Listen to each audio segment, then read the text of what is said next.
আওয়ামী লীগ 16 বছর বাংলাদেশ জামাত ইসলামকে নির্যাতন করতে করতে আজকে বাংলাদেশ জামাত ইসলামকে জনপ্রিয়তার শীর্ষে উঠাইছে আওয়ামী লীগ। এখন দেখছি 5 আগস্টের পরে বাংলাদেশ জাতীয়তাবাদী দল বিএনপি জামাতের সমালোচনা করতে করতে আমার মনে হয় জামাতকে ক্ষমতার মস্তলে না বসিয়ে তারা ক্ষান্ত হবে না। আমার কেমন যেন মনে হচ্ছে যতই বিএনপি জামাতকে নিয়ে সমালোচনা করছে ততই মানুষ জামাতের দিকে হ্যামিলিনের বাঁশিয়ালার মতো ছুটছে।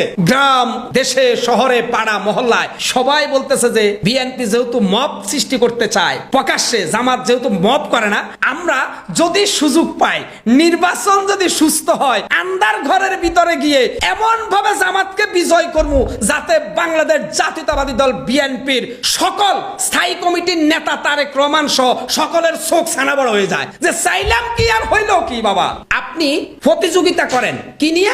ভালো কাজ দিয়ে। কিন্তু কারো সমালোচনা করে যদি আপনি মনে করেন যে আমি কারো নামে প্রতিদিন কাউকে গালি দিব দিয়ে দিয়ে আমি আমার জনপ্রিয়তা বাড়াবো। এখন জামাত কিন্তু একটা থিম দাঁড় করেছে বুঝছেন। বাংলাদেশ জামাত ইসলাম বলতেছে বিএনপি আমাদেরকে যত বেশি গালি দিবে তত আমাদের জন্য এটা একটা আল্লাহ পাকের পদার্থ নেয়ামত। কারণ আমরা ভিকটিম সাজমু, জনগণের কাছে গিয়ে বলবো ভাই মব করে কোনে বিএনপি, আওয়ামী লীগের ঘর বাড়ি ভাঙ্গে কে বিএনপি, হত্যা করে কে বিএনপি। দেখেন জামাত কি একটা থিম দাঁড়াইছে, 32 নম্বর ভাঙছে কে বিএনপি, আওয়ামী লীগের দলীয় কার্যালয়ে হাগুমুতু করছে কে বিএনপি আর এনসিপি। বাবা আমরা তো কিছু করি না। জামাত কিন্তু এই থিমটা দাঁড় করিয়ে আওয়ামী লীগের ভোটগুলো কালেক্ট করে ফেলছে।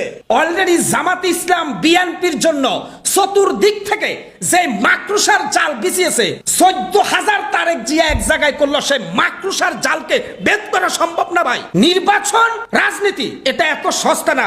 2025 সালে এসে বাংলাদেশের মানুষ বাংলাদেশের সস্তা রাজনীতিবিদদেরকে বুঝিয়ে দিবে রাজনীতির দাবার সাইল কত প্রকার এবং কি কি। আরে ভাই তারেক রহমান তো নিজেই স্বীকার করছেন যে আমরা ক্ষমতায় চলে এসেছি, এই ধরনের ভাব আপনারা করেন না। কিন্তু বিএনপির বিশেষ করে বুঝছেন, বিএনপি না পারছে 16 বছরে খালেদা জিয়াকে মুক্ত করতে, না পারছে একটা আন্দোলন গড়ে তুলতে শেখ হাসিনার বিপক্ষে। 5 আগস্টের পরে পুরো আন্দোলনের ক্রেডিট বিএনপি নিয়ে নিছে। অথচ ওই আন্দোলনে যদি বিএনপি এতই ক্রেডিট দেখায় তাহলে 14টা বালির টাক দিয়ে খালেদাকে যে একেবারে বন্দি করে রাখছিল তখন কোথায় ছিলেন তারেক রহমান? কেন তখন আপনারা ঢাকা শহর লন্ডভন্ড করতে পারলেন না ভাই? যখন খালেদা জিয়াকে একেবারে সরাসরি আপনার প্রশাসন টিয়ার গ্যাস মারতে মারতে কারাগারে বন্দি করলো, বিএনপির এত আত্মত্যাগকারী নেতারা যারা এখন বলেন যে তারেক রহমান হুকুম দিলে 10 মিনিটে বাংলাদেশ অচল করে দিবেন, সেদিন খালেদা জিয়াকে কারাগার থেকে মুক্ত করতে পারলেন না।